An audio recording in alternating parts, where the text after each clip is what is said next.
This is Snake. You're listening to the Kojima Productions Report with Ryan Payton, so pay attention.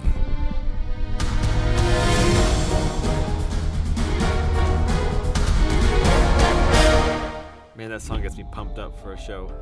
I don't know, Ryan. I think that we did a show. Did we already do a show? Are we done with the show? Well, Are we done with the game? No, not yet. Metal Gear Solid 4. We're still recording. Yeah, we should call it Metal Gear Solid 4 Forever. Metal Gear Solid Forever. Forever. So we're back, Kris Zimmerman and I.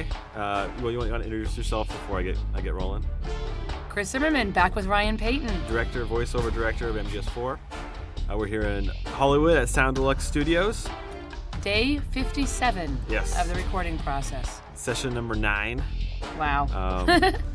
Meaning my 9th trip from Japan to Hollywood to do more voiceover recording for the game. Yeah, it's never ending, but this is, we're doing a lot of retakes. We're trying to really strive for a higher quality performance, I think. Yeah, most of the stuff that we've been taking over the past 2 days has been just last minute additions and just retakes on scenes that I thought could benefit from just another take at it or another try. So now that some of the cut scenes haven't actually now we're not doing it to motion capture, we're doing it to cut scenes, and they've been reworked and to the actual animation. Yeah, and the lip sync isn't there yet, but. So, for example, we had Ryan Payton in today, right, Drebin? Yeah, we had Kari come in because one of the lines he delivers, he's doing a magic trick with an apple, and then he brings the apple to his mouth, makes a facial expression, and then throws the apple over his shoulder.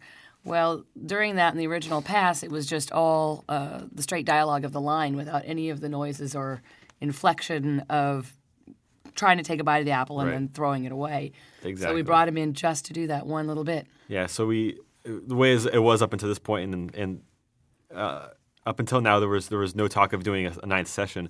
So we just had Drebin saying his line as he's throwing this apple, and so there's no inflection in his voice as he's throwing or doing any kind of motion. So we made sure that was in there, and it's just little tweaks like that. But thankfully, we have some extra time that we can come in here, and thankfully, Sound Deluxe had an open slot, so we came in here and so we're doing some knocked retakes. Off 2 more days of record. Yeah, why not? And we also had What would we do without you, Ryan? I know we like it when you come visit us. Well, and I'm very lucky that you guys are so open to doing these last minute sessions and things. Excellent. All right, so we had Alex from Logan, who's producing the opening movie. He was here today to observe some voiceovers. Yeah, the opening movie is pretty exciting. Yeah, do you think he was happy with the performance that we got out of the actors? Because he's very specific about what he wants. I do. I think that our vision ended up being the same, even if it took a little while to get there. Right. Because I've been working with regular Metal Gear for so long, I know what that world is, and I know about that. Where with the opening movie, there's some extra surprises in there. So. Yeah. That's his baby, and my job is to try to have the actors get as close to his vision as I can. Right. I want to say this without offending you, so let me see how I can approach this. But for him, he usually works on commercials, right? 30-second spots, where every single millisecond counts, right? So it has to be perfect to the millisecond. And I'm not saying that MGS or any project you do is not perfect, but you're working on games that will span literally 20 hours, right? And so, for any inflection or anything, he is striving for that perfection. Where in a video game, and if we're going to do this, time. We could not. Yeah, that is not offending me in any way, shape, or form. Or same if it was a cartoon, right? I know or a the movie, medium right? in which I work. The thing is like, for example, if you take a 22-minute TV show, and or 22 minutes of a video game versus 22 minutes of a sitcom. Mm-hmm. A sitcom for that 22 minutes of product gets a whole week to produce it.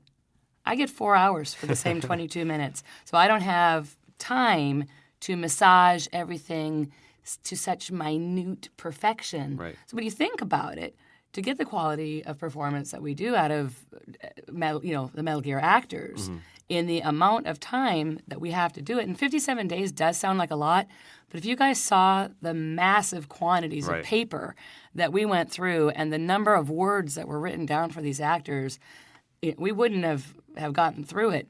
any faster. No, it's We true. were jamming sometimes, doing 90 lines a minute. Oh, yeah, I think we got our record is, 200 lines for Audicon? I don't remember. I think Was we it broke in your 1 record. hour? Yeah, in 1 hour we had 200 lines. They were the short lines, yeah. Yeah, I think we did. We broke an all-time Zimmerman record on that Yeah, one. that was pretty impressive. But again, he knows the character, and right, that's we the know thing. what he's supposed to sound like. Unlike the opening movie when we're doing something completely different we've never done before, and these actors are coming in here not knowing really what we're looking for until we explain everything. Yeah, lips are sealed, right? It's so hard to talk about it without spoiling I it. almost said something naughty. But with MGS and with all these returning actors like Jennifer Hale, Phil LaMarr, with Quentin Flynn, David Hayter, you don't have to explain it every time. So I mean, it's almost it comes out so natural, and you almost want to keep that first take because it's just so true to the character. A lot of times, the first take is the keeper. Yeah, totally. So, but overall, good experience. Yeah, I had a fun day. We've had a very busy 2-day session here. I had a fun day. I even got to do some voiceover of my own. Yes, So take a listen, see if you can pick me out. Yeah, your debut in MGS. Yay! Yeah, it sounded good. It was a lot of fun. So, moving on to the mailbox, if you don't mind me jumping into the mailbox. You can jump into the mailbox.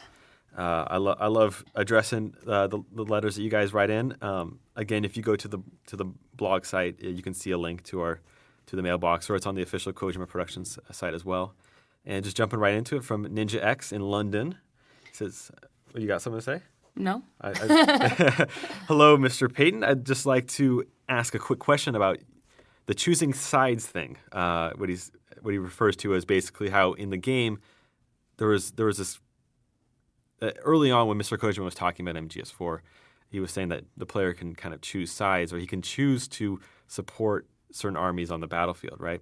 So going back to Ninja's X question, because the answer you gave on your last report wasn't clear, please confirm for us that you can still choose between the local militia and the PMCs. Thank you. I thought I made it pretty clear in the last session, but I just want to clarify once more that you cannot team up with the PMCs, right? This is part of Liquid's army. These are the bad guys. You don't want to team up with Liquid. No, it wouldn't really make any sense. But there are local militia, local rebels, depending on what country or what part of the world that you're in. So there's multiple armies, but whether or not you can choose to support the PMCs and help them kill people that Snake is trying to protect, it doesn't really make sense in the gameplay. So but it's still very cool. It's very dynamic. You have the choice to support the local militia, or to kill them, or to ignore them, to trade items with them. So it's really cool. You can approach the battlefield sections in the way you choose, but there isn't. And you can also sway the battlefield. At times you might want the PMCs to be stronger. If the militiamen are just totally wiping out the PMCs, and there's just too much, and you want to get past the militiamen if they don't like you, sometimes it's to your benefit to support the PMCs by maybe thinning the ranks of the militiamen and making sure that battle is getting heated, so you can go past in the commotion. But as far as like supporting the PMCs, there's really not. But you can't play a PMC. No, you can't play as a PMC. You can't give them items and help them out in that way. You can help them thin the ranks of the militia that they're fighting against, but no matter what, whenever the PMCs see you, it's gonna alert the alarms. They're gonna come after you. Cool. I hope I made that clear enough. I think so. Yeah. So we got 4 or 5 different PMCs from around the globe. I know that there's certain things we can't say about them, but today we recorded some narration, right, that's going to be blaring on the battlefield. And this was in the E4All demo that we had in L.A. That was for Praying Mantis. It was the narration for Praying Mantis. And Praying Mantis and... what's that? Ravensword and Pieuvre Armament. Yeah, Pieuvre Armament. Pieuvre Armament. Pieuvre. I had to take French lessons for that one word. Well, thankfully we have some people on the team and some people you can contact who can give us some I want to just put it out there. Thank you, Charles, for helping us with French pronunciations. Right. And so we have a number of different PMCs, and we have narration that blares off on the battlefield. It's really cool. It's just this propaganda. It's kind of chilling in a way that the player, the Snake, will go through these different battlefields, and this is really trippy, really kind of scary propaganda that's blared out there. So we'll make sure that the accents are there, which are lost in previous Metal Gear titles, right? Yeah, every game seems to go through a different generation of how much of an accent is acceptable and not acceptable, and a lot of it I think has to do with the American audience versus the Japanese audience, Right. and what is appropriate for the Japanese audience. Sometimes, if you just go equally across the board, doesn't work here. Mm-hmm. So I like having the authenticity of too. accents and trying to make sure that they're, from, the area that they're supposed to be from, and not somebody pretending to be. You know what's funny is a game you worked on. You directed the voiceovers for the Twin Snakes game, and I remember when that game came out, and I was one of the people that complained about. And this was like one of the biggest complaints about the game was that Mei Ling lost her Chinese accent. So when I joined the studio, one of the first things I asked Mr. Kojima about the old Mei Ling character was that what happened with Twin Snakes? What happened to their accent? Because a lot of people lost their accents, and especially Mei Ling, who was really popular amongst fans because she had a really kind of cute... Incredibly popular because her voice was so cute and yet smart. Yeah, and... totally. And he said, well, she shouldn't have never had an accent because she was Chinese American. She was born in the States. But obviously you guys didn't know that when you recorded the original. No, when we got the audition copy and everything, it's clearly said on there, Chinese American, slight Chinese accent. Right. So we didn't have the proper information. Right. Lost in translation, I guess. Exactly. So the Twin Snakes version is actually more accurate as far as the Mei Ling. I actually prefer... Really? You prefer her like with the American? Just the tiny, tiny feeling of... But, you can't argue with the first one either. Oh, yeah. I mean, it's a classic, and at least we have it there, to refer back to. But so that kind of clears things up that people have been asking me up front for years now, actually, is that what happened with the accents, especially with Mei Ling's. But another thing about going back to this whole topic of the accents is that there were emails and complaints from fans, and maybe not so much fans of the series, about some of the accents in the original Metal Gear game, that people accused Konami of being full of racists in terms of the portrayal of certain people. I think including Mei Ling, which had a huge following. She didn't even sound. Yeah, she sounded adorable. Yeah, and what's racist about having a Chinese accent? Like sometimes when you just put the accent in there, people assume that you're making a caricature. If you're making fun of someone or deliberately, trying to hurt someone by, overdoing something. But I don't think that any of the accents that were in that game were anything more than an actor trying to perform a role. Right. So unfortunately, I think that as we move forward with the series, especially with MGS, right before MGS3, I think it was decided there was going to be no accents. And I think it was just Konami probably just playing it too safe, Sure, people were going to complain about everything, but... Everybody can find something to complain about. Right, totally. So... and thankfully, with MGS4, we're taking it back into bringing back more accents where it's appropriate, and but not to try to overdo it, Exactly. But with your experience, working on a number of different TV shows and things with accents, I mean, is that a concern for some producers or companies when they talk about accents? As a matter of fact, I'm working on a project right now where the main character could be deemed offensive. Yeah. Frankly, it's meant to be funny, and it's a slapsticky kids show, and the voice that was originally chosen is very funny, but I can also see that mixed with other elements of the production where some people could say, hey, that's making fun of me, right? That's not nice. So what we're doing is we're just taking what we have and just toning it down a little bit so that it's not so over the top. Yeah, it's a tough issue. I don't even know how to approach it. Yeah. Especially with Borat, right? I mean, I think about Borat. I mean, here you have a guy obviously making fun of that certain accent, but he became so popular that is it negative or is it positive? It's hard to say. Exactly. Did it have a positive influence on this world that we're living in now, or a negative one? I tend to think it's on the positive side, just because it kind of brings like a lighter tone to the whole. Exactly. And entertainment is entertainment. It's just that. If everything was realistic and sterile, there would be no creativity. Right. Well, it's an interesting topic, but the good news is we got some accents back. I think we're doing it right in MGS4. So we got some accents back. So moving on to Kris, who's writing us from the U.S. it's kind of a long email, but he said that he remembers playing the first MGS demo on the OPM demo disc, which I remember playing too way back in the day. And he was so amazed that the guards reacted to my knocks on the wall that I had to tell my mom. But she was not amazed, he said. But which that's very That was unfortunate. funny. Yeah, it's like I had to tell my mom, but she was not amazed. yeah, it's interesting what amazes you like gamers about things, and then when you show just like somebody who's not really a gamer, like okay, so what? You can knock on a wall. So you hear a knock, whatever. Big deal, But so Kris continues, says, I have a fox tattoo in hopes that it'll get me free admission to a trailer showing in Japan or a convention. I just got to flex my arm to the right person, he says. That's just pretty funny. And I think, yeah, if you flex that foxhound, that tattoo, I think you're going to get noticed and probably get your way into something. To special events, definitely. To something. So my question is, I'm trying to get into the video game industry. And what degree, if any, should I get from a university? And what advice do you have for a college student looking to get into video games, like for character design or world design or storytelling is his question. So I thought I might address that because this is a question that comes in from friends of family and things. Like this is people like, 17-year-olds who are looking people, to... Yeah. Well, you could tell them how you got started.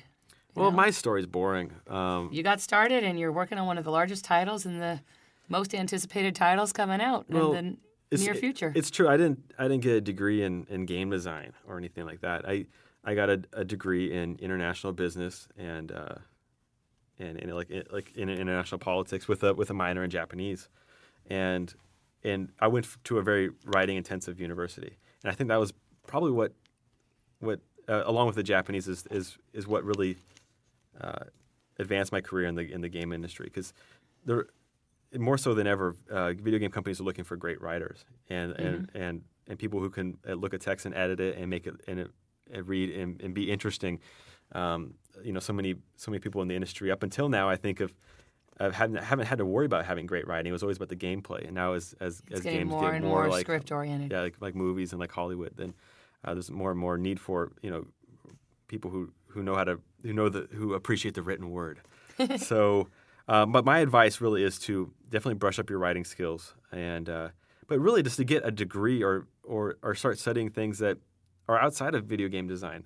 We need historians. We need especially people who know cinematography and editing and or sound design. All these different things that I think you have greater chances of getting hired by a video game company for having backgrounds in other fields like Hollywood, like movie creation, things like that, and camera work than you do if you're just focusing on just video game design and level design and things like that. Yeah. How many people are on the MGS team? There was this widely reported rumor that we had as many as 198 people working on the team, but it's actually 200 people.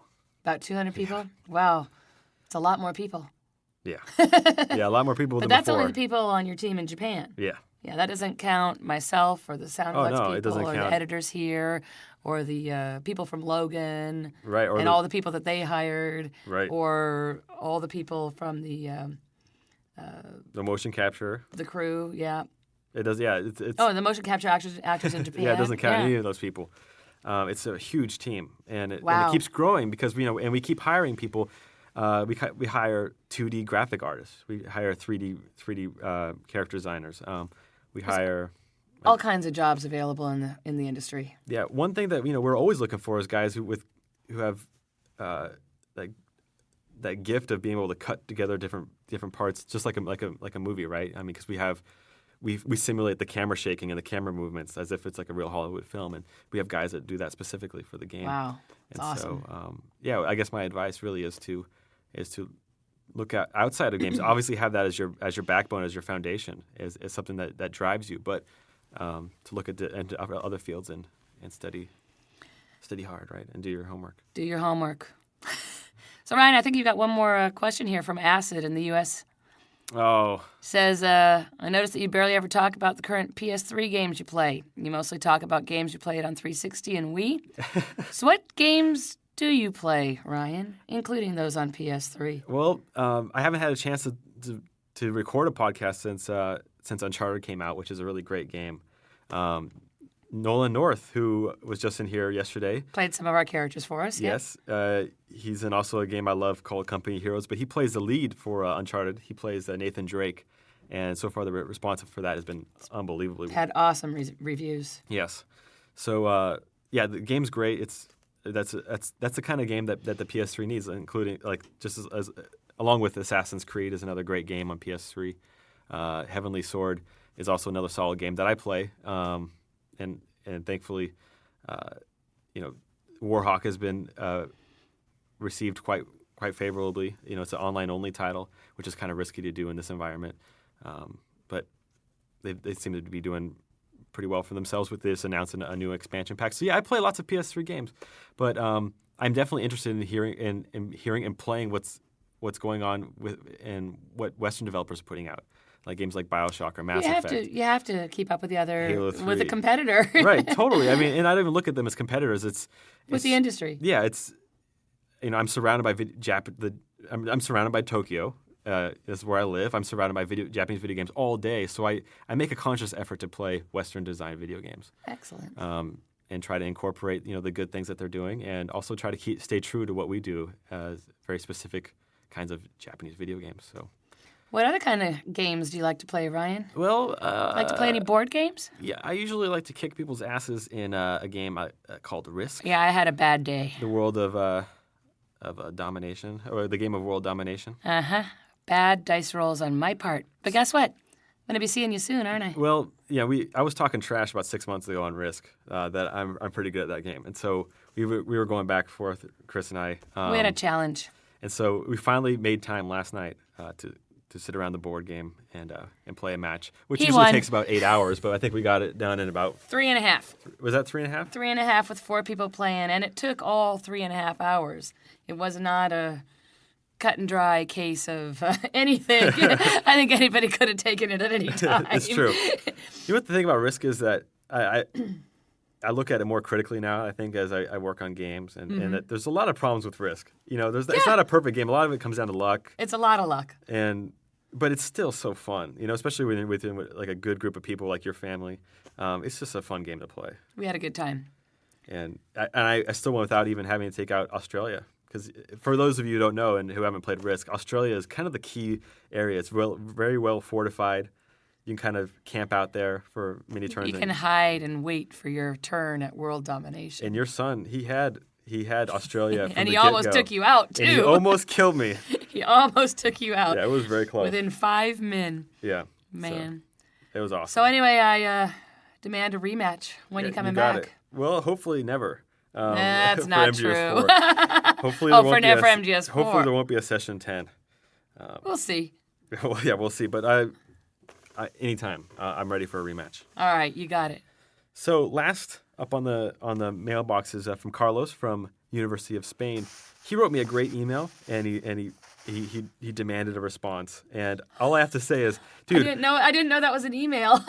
And I was like, dude, I will gladly respond to you. Just you have to tell me how I can respond to you. So if you have an email that you're sending into the mailbox, just be sure to include your contact info, like your email address, so I can get back to you. I can't promise I can get back to everybody, but can't get back to you at all without an email. Right. So Carlos, just hope you're listening. So, all right. So coming up I don't know if it's the next edition of the Kojima Production, but a future episode is a conversation I had with the guys at Relic who developed a game called Company of Heroes. And I was up in Vancouver, BC recently, and I recorded a podcast with them and talked specifically about this real-time strategy game that I'm a big fan of. And so I'm going to put this at the tail end of our next report. It's not about MGS, but if you guys are interested in hearing about new games, or if you're fans of the title, I recommend you sticking around for the tail end of that show, because I have about a 30-minute interview with the guys. So, but I don't want to make it in a podcast in itself, because obviously this is still a Kojima Productions podcast, and people expect to hear about Metal Gear, obviously. But I think they'll probably appreciate what you always come on the show and bring in interesting topics and interesting outlook on how we put together this game. So I work in such a different aspect of it than most people. I have a very isolated aspect of it, working basically solely with the script and the actors. Right. So it's a little different. Well, is that what you prefer? Would you like us to bring the debugging kit so you can come and see the game in development and see I it don't in think its we kind have of time, Ryan. 30 We were already here for 57 days. Right. And plus, you're not a hardcore gamer anyway, right? I don't do well. Sometimes I wonder if I even brought it, would it complicate matters, really? Probably. So Yeah, because it's what we do in this room is all about the script and the performance. right. And I'm very happy with how it's turned out. I really appreciate the hard work you've done on it. Oh, thank you very much. Yeah, I appreciate you guys too. Yeah, we make a good team, including Justin there on the boards, Charlie, the PA, And Chip. and Chip, and Chip Beeman and Erica Mahalo. Thank you guys. yes. So that's going to wrap it up for this edition of the Kojima Productions Report. All right. Bye-bye.